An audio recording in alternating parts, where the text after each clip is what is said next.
AFT Vice President. On behalf of AFT, OFT, and the Lordstown Teachers Association, I would like to welcome you to this special event today featuring AFT President Randy Weingarten and Senator Bernie Sanders.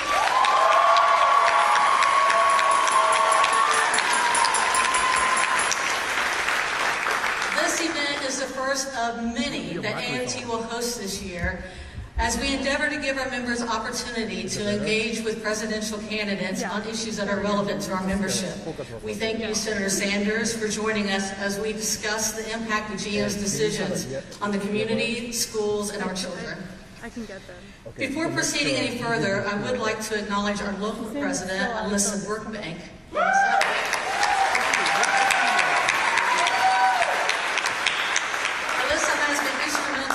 This event happen, and she works tirelessly every day to make sure that our students have their needs met, especially in these challenging and uncertain times. Thank you, Alyssa.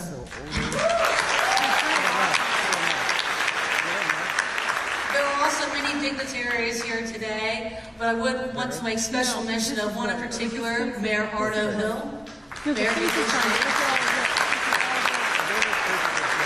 for all that you do on behalf of this community, Mayor Hill. Without further ado, I would like to introduce to you our first speaker, Charles Kahn. Charles Kahn is the organizing director at the Strong Economy for All Coalition, a coalition of labor unions and community groups focusing on legislative-driven campaigns to fight for economic equity, equal funding of public schools, and corporate accountability in New York State. He specializes in campaign logistics, popular election, coalition building, direct action, and grassroots organizing. He is a leader with the Hedge Clippers, a national organization dedicated to shining a light on the damage that private equity and hedge funds have on our communities and making sure they are held accountable. Thank you for joining us, Charles. Thank you for having me. And so I just want to take a couple minutes. We worked with the AFT to put together this report about what's happening in Lordstown and what happened to GM.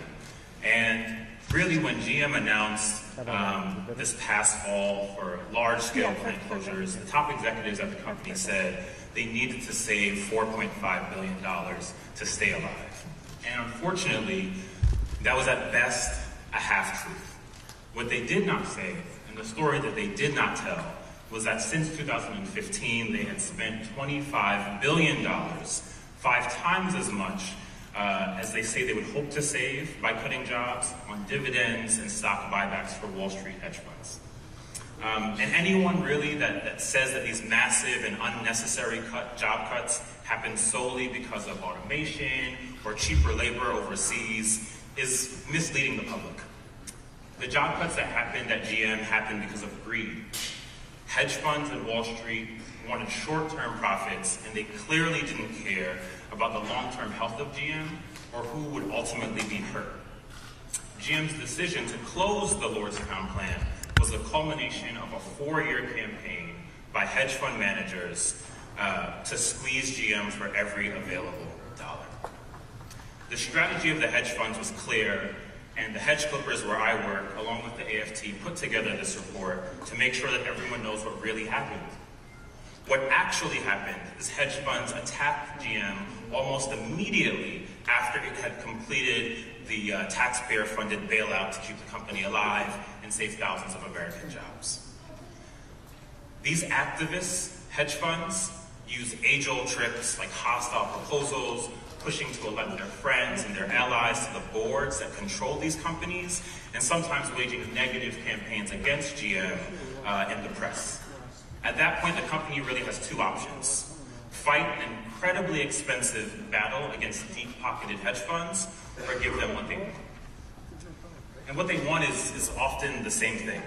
They want special cash payments to shareholders called dividends, and they want billions in what was once illegal stock buybacks that artificially inflate the price of stocks that they own.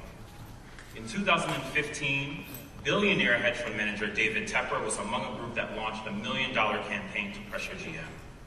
They won, and GM spent $5 billion that year on share buybacks.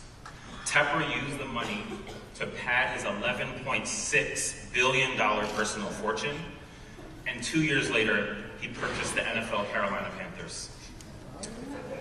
2 years later, the hedge funds were at it again, this time led by billionaire David Einhorn, and this time they won another $7 billion. And just 1 month before the announcement to close the Lordstown plant, along with 4 others that will ultimately cut 14,000 jobs, hedge funds struck the final blow, pushing once again for more compensation for themselves. In total, GM's financial documents show they approved $25 billion in stock buybacks and dividends in the past 4 years.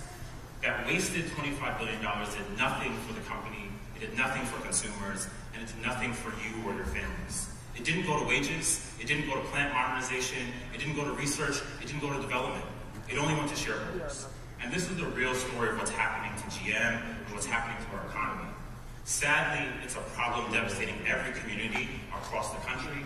It's a similar story. Many of us have heard of the layoffs at Sears, at Kmart, at Toys R Us, at AT&T, and at Harley-Davidson. For us, it's time to get rid of stock buybacks. It's time to hold predatory hedge funds accountable.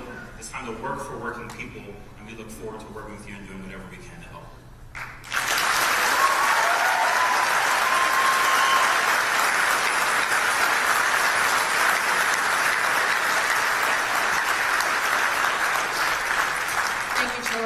Overview, and if you have, those of you who have not read the report yet, I encourage you to read this report because it really is very damaging. And now at this point in time, it is my great honor to introduce to you one of the most recognizable, if not the most recognizable, labor leader in the world, President Randi Weingarten. President Weingarten is a leader who leads not only by words, but by actions. And she leads with a heart of compassion.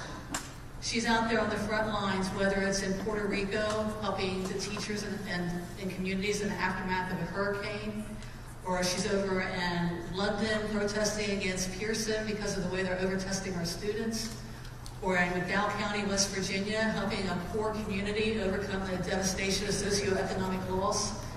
We can find her everywhere that there's not only a labor problem, but a human problem. She has a history here in Lordstown, as she served an internship here back when she was in college. And as soon as she heard that GM was closing down this plant here, she called us and asked, what can she do to help out? And she's been here. She was here in January for a meeting. She's here again today, and she'll be back again for whatever this community needs. Well, I ask you to join me in welcoming AFT President Randi Weingarten.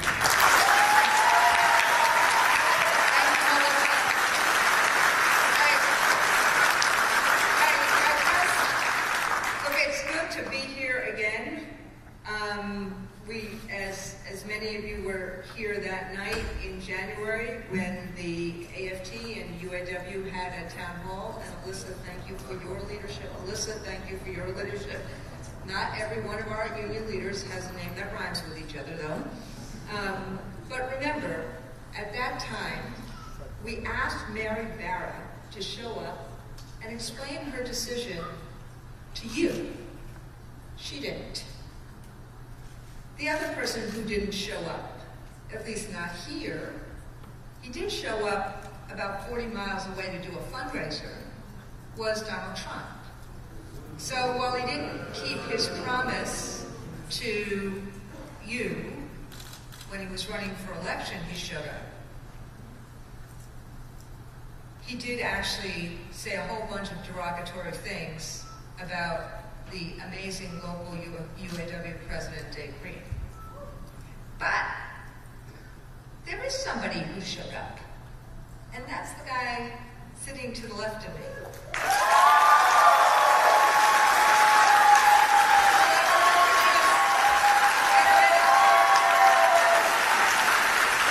Not that he needs an introduction, but this is part of our AFT's very comprehensive endorsement process for 2020, because we want candidates to be really engaged, not only with our members, but with communities.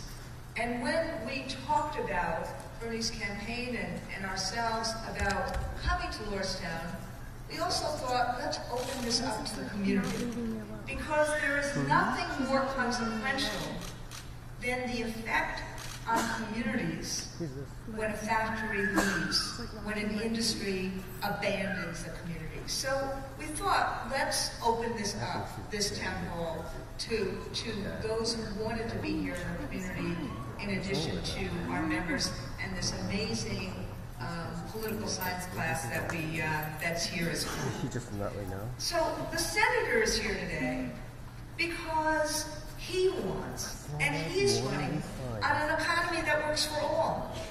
A voice at work and in democracy, a chance to build a better life, not just for the rich, but for everyone in America.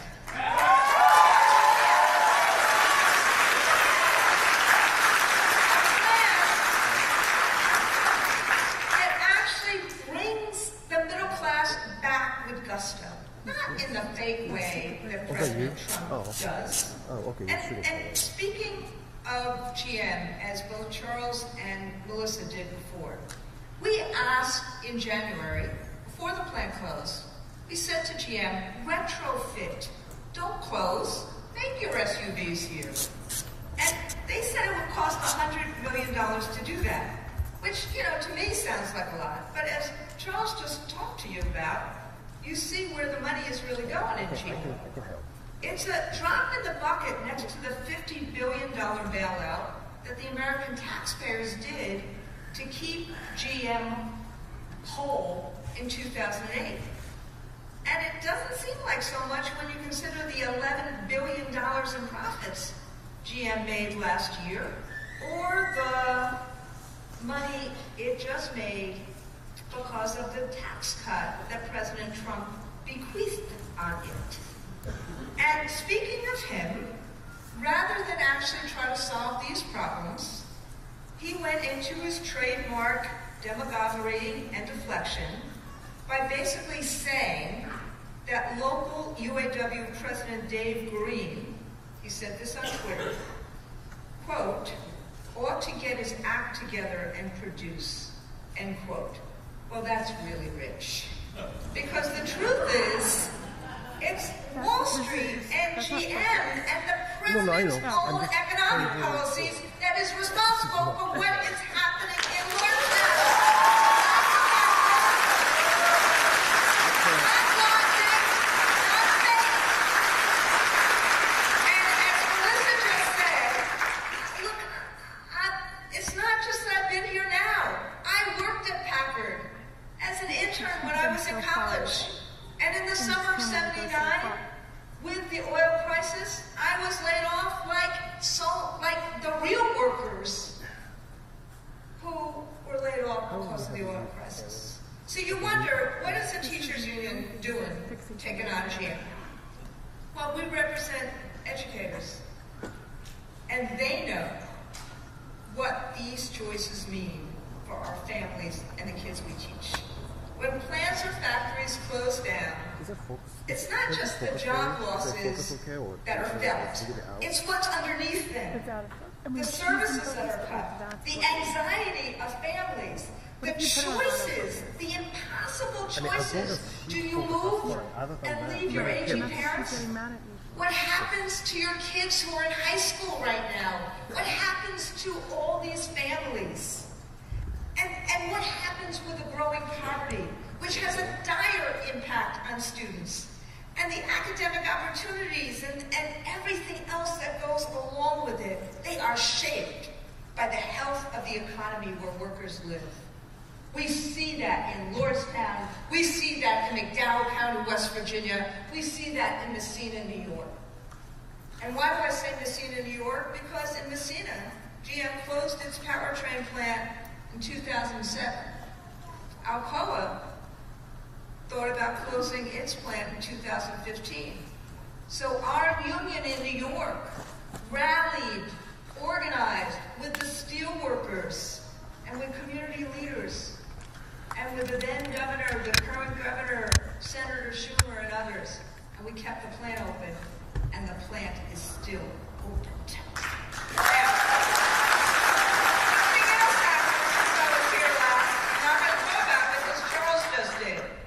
So $25 billion in stock buybacks and dividends to shareholders, but you can't retro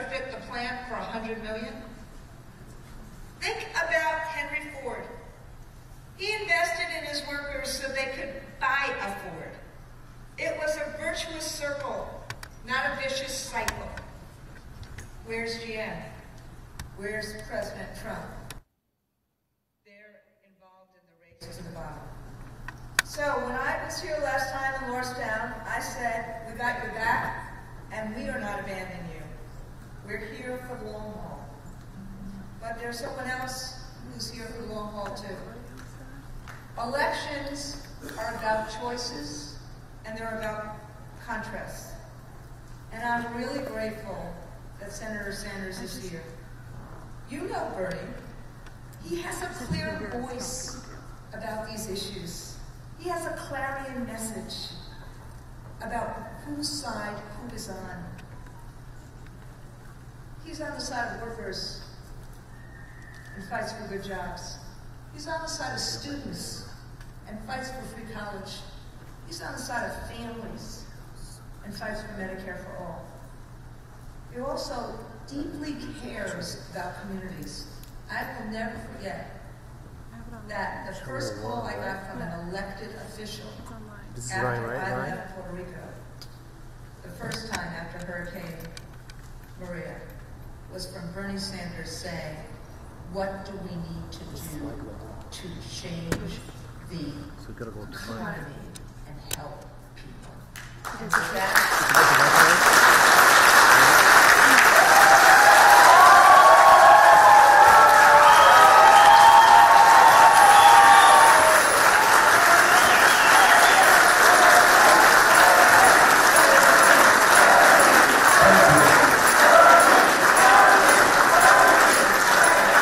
Thank you, Randy. Thank you, Charles, for your great research. And listen, thank you for all that you are doing. This is a really important meeting. You don't hear anything? And it's an important meeting not just to discuss the horrific impact on this small town, this community, about GM preferring to give billions of dollars in stock buybacks to make the very rich even richer, while they chose to close down this plant and other plants around the country. But the discussion that we're happening today, right here, is a discussion that impacts virtually every state in this country and our entire economy. And I really want to thank Charles for that great research that he did. And what we have to decide, whether in our democracy we are going to allow a handful of billionaires on Wall Street to close down profitable plants like the one here in Lordstown, whether we are going to allow them to go to Washington and ask for incredible tax breaks for the 1%, and then fight to cut Social Security, Medicare, and Medicaid. Whether they are going to dictate trade policies in America so that profitable corporations will destroy the lives of American workers while they go abroad and pay people $1 or $2 an hour to do the work that used to be done in America. And what our job today, and I feel this with a deep passion because we are fighting for the future of this country. We're fighting for the future of our children. Whether we're going to have a government and an economy,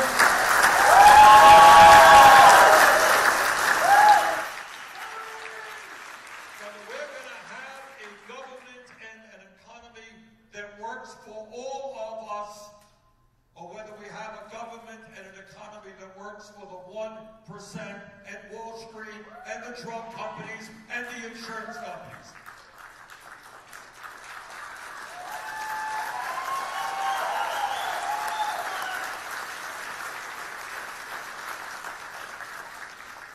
The message that we bring forth today, to say to a company like General Motors, which received a $50 billion bailout from the taxpayers of this country, who said we will not allow thousands of productive workers who are earning a living wage to be thrown out on the street. What we are saying today to Wall Street, they didn't get a $50 billion bailout, they got a $1 trillion bailout, where their illegal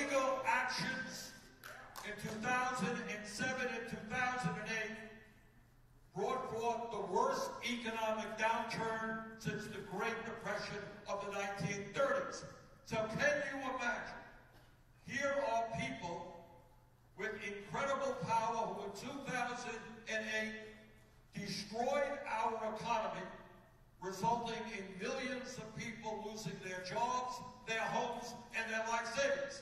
And the taxpayers of this country, against my vote, but the taxpayers of this country, is a vote from Congress, decided to bail them out.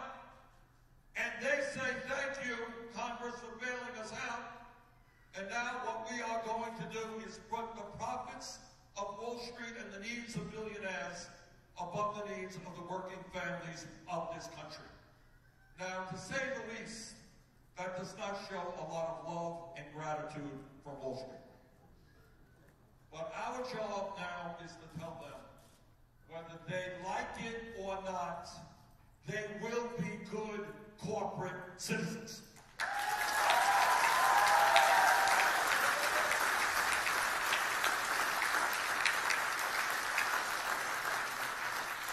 That means that if entities like General Motors think that they can throw workers out on the street while they're making billions in profit, and then move to Mexico and pay people their starvation wages, and then line up to get federal government contracts, well, they got another guess coming. That ain't gonna happen.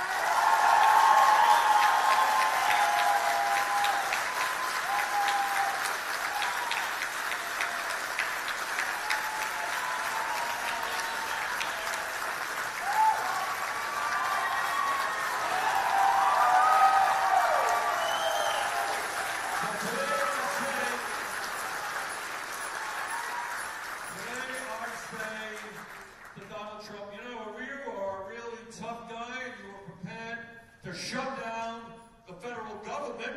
You're really a tough guy and deny tens and tens, hundreds of thousands of workers a paycheck. You're really tough on that one. Well, let's see how tough you are.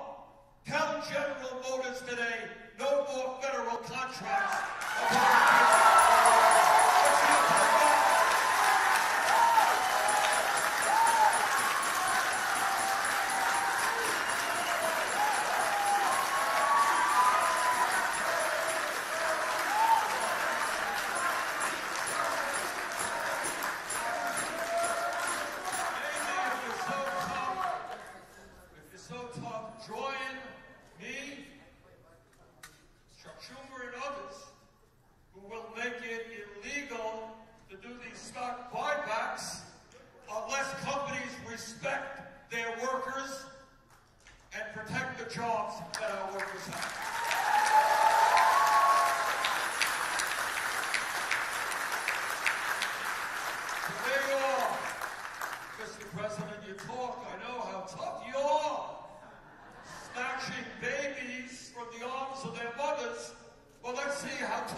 Now, there's nothing wrong with trade. Trade is a good thing. But we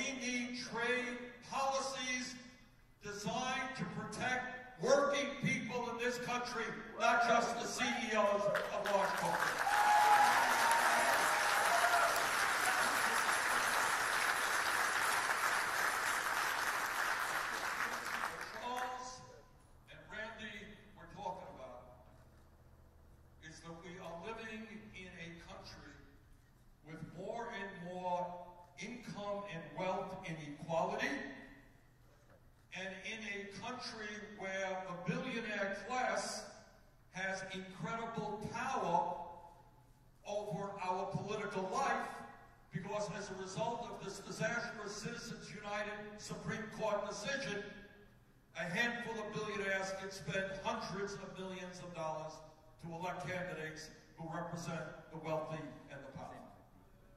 So what we are talking about today is reclaiming our economy so that it benefits working families, not just Wall Street. Reclaiming our political process, which means one person, one vote, not billionaires by election.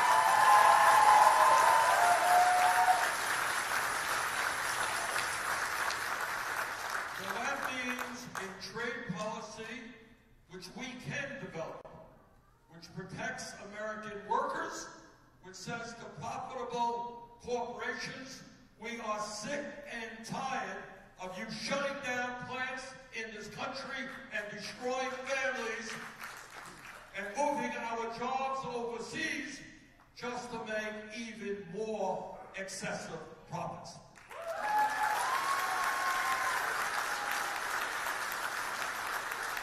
And when we talk about an economy that works for all, we are sick and tired of being the only major country on earth not to guarantee health care to all people.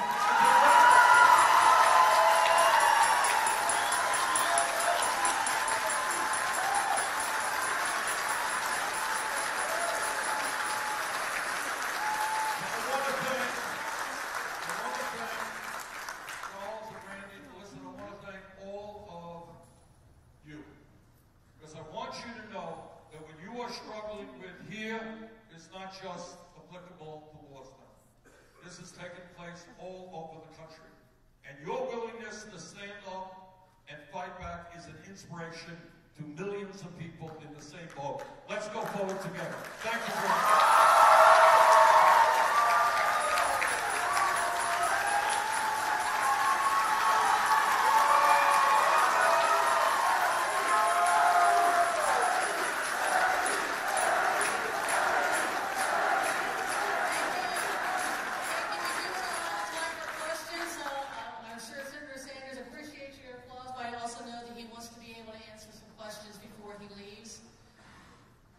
So at this time, we will open up the floor for some questions. Like I said, we do have limited time, so please keep your comments as brief as possible to allow the senator time to answer questions. Okay. We're going to start with actually our Lordstown president, Alyssa Brookbank. Well, Randy and Melissa as well. My name is Alyssa Brookbank. I'm an intervention specialist at Lordstown Elementary School, as well as the president of the Lordstown Teachers Association. We have seen in Lordstown families torn apart. It's kids who are struggling emotionally because of this. They have to leave their families, their friends. We have this in our area, in addition to families affected by the opioid crisis. If you become president, what do you plan to do with the schools to help support these students, not only in our area, but across the country? Well, I'll tell you, thank you very much for all that you're doing, and thanks for the AFT for the great work that they are doing. Thank you, teachers.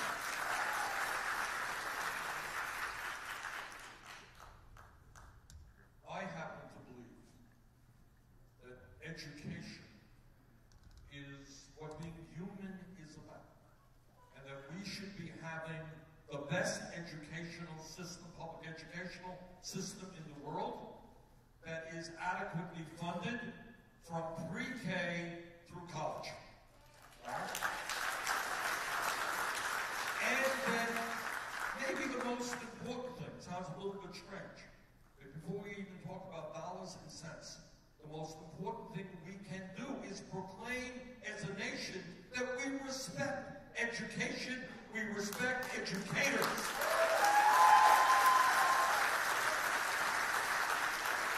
I was just in Detroit last night, and I was told that there are 200 vacancies in the Detroit public school system because nobody wants to teach there because teachers are so underpaid. I happen to believe that working with our kids and educating our kids intellectually and emotionally is maybe the most important work that we can do. And teachers deserve respect, decent pay. I want young people all over this country to study hard in college and to say, you know what? The most important work that I can do is become a teacher. What a great and important career that is.